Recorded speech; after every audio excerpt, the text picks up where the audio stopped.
Hello, I welcome you all. The problem reads prove that if the block is released from rest at point B of a smooth path of arbitrary shape, the speed it attains when it reaches point A is equal to the speed it attains when it falls freely through a distance h. That is v, which is the speed, is equal to the square root over the product of 2 times g times h. This problem is coming from the Engineering Mechanics and Dynamics, 14th edition by R.C. Hibbeler. So we have a block here that falls, or it slides freely. It slides on a smooth path, and by smooth path here it means no friction. Okay, so it slides freely. So we are saying the speed that it attains when it reaches point A from B is equal to the speed that it attains when it falls freely through H. And the idea is to come up with this equation V equal to square root over the product of 2 times G times H. All right. So we are in chapter 13 where we are dealing with kinetics. And this deals with the change, okay, of motion of bodies, okay, which is related to the forces that are causing that particular change. Right. So what do we do? Okay, first things first, let's draw the free body diagram. So here we are going to be using the coordinate t, which is tangential, and the other one there, n, which is the normal. So this is n and this is t. Right. And we have motion, okay, in this direction.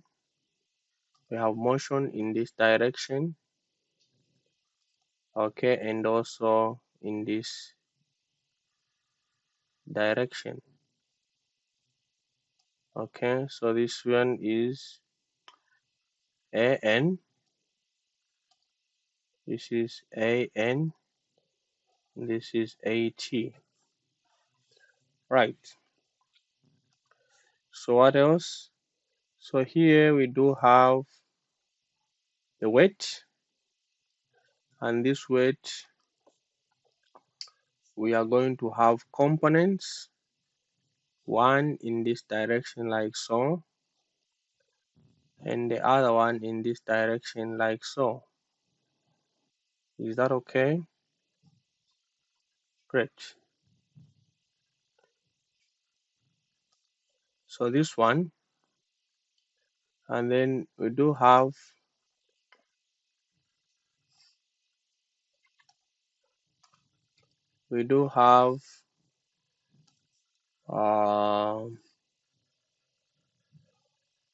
then here we do have this angle here. This angle here we're going to call theta. So with this angle here, so if this is 90 here like so, this becomes 90 minus theta. Therefore, this one becomes again theta, right? Is that fine? Great.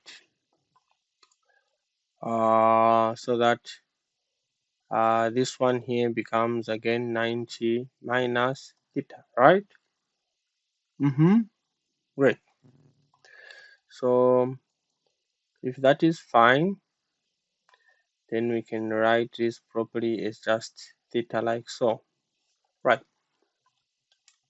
So if that is the case, and we said if this is W, which is just equal to mg, okay, therefore this just becomes a W cos theta, and this one becomes W sine theta. Okay. Great. So then let's start doing the work. So say summation of forces in the t direction is just going to be equal to m a t.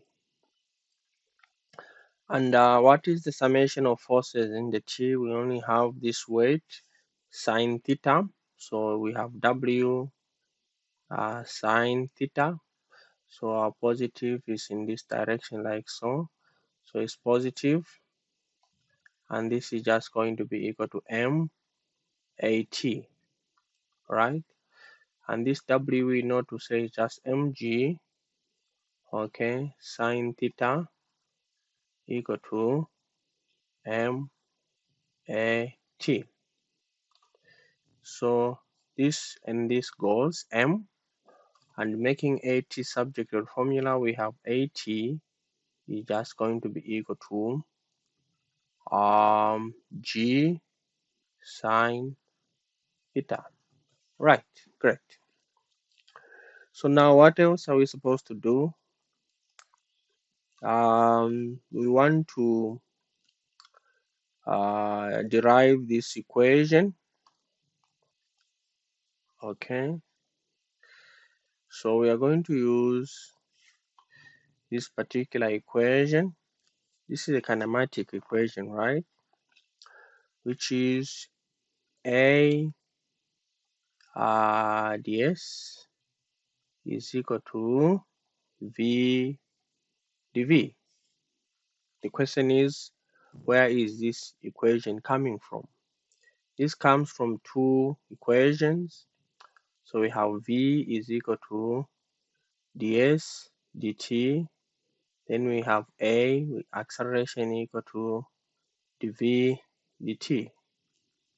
So if we made the dt subject of the formula, okay, like in this case we have dt equal to ds v. Then here we have dt equal to dv over a. Then if we cater the two, ds over v equal to dv over a, and then if we worked out this, okay, we arrive at this equation.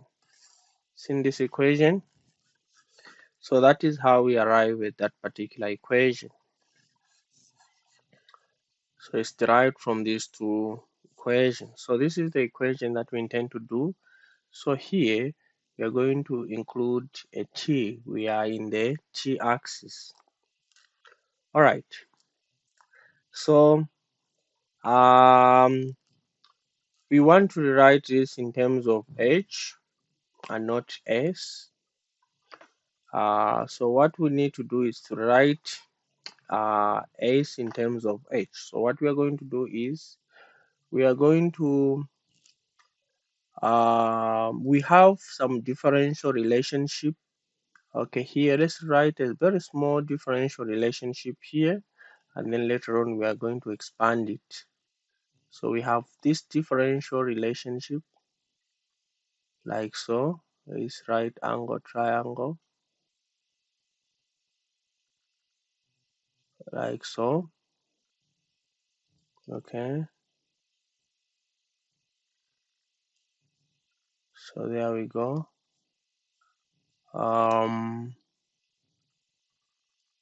Like so. All right, so this one we can expand it.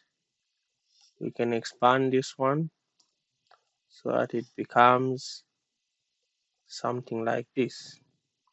So we'll have something like this and something like this. Maybe let me use these lines like so. So we'll have something like this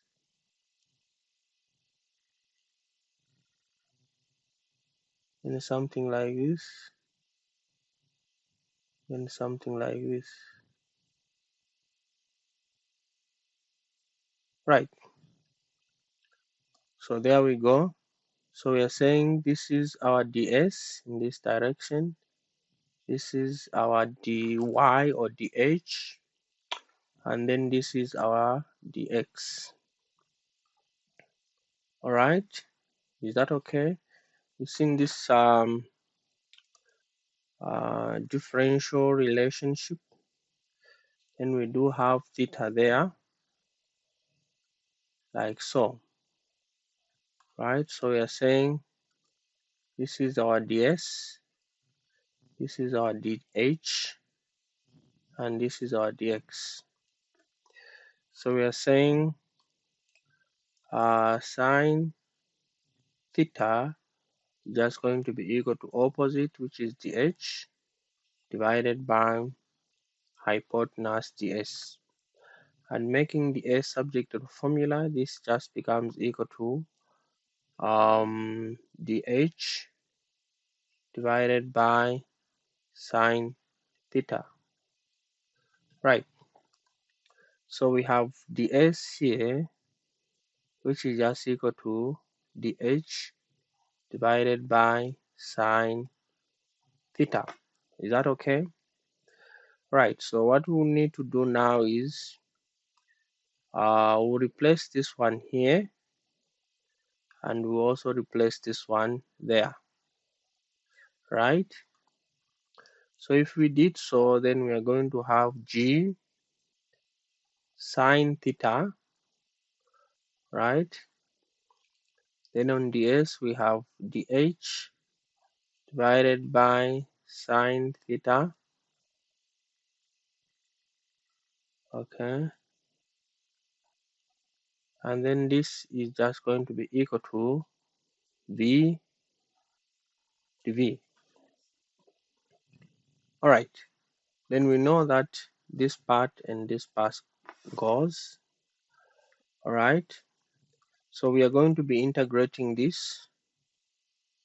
We are going to be integrating this from b. This is our reference point. So we are integrating this. This is our reference point. We are integrating this from b, okay, from b to a, and from v naught to v final, right? So this one here is our reference point here. This is our reference point. Okay. Then we know that at b here, this is just going to be equal to 0, okay, starting from rest. And then at a, this is just going to be equal to h, okay. Then v naught is just equal to 0 also, and v final will just say this is just equal to v, okay. Right, so after having done this, then we can say we are integrating this from 0, okay, to h, right? Then we do have g here, dh, then this is just equal to integral from 0 to v, then we do have v dv. So integrating this here, we get a gh, then this is just equal to v squared divided by 2, and therefore our v squared will just be equal to 2gh. Squaring on both sides, squaring on both sides like so, squaring on both sides like so. Of course, we expect to have positive and negative. We are only interested in the positive, so this just gives us v is just equal to v is equal to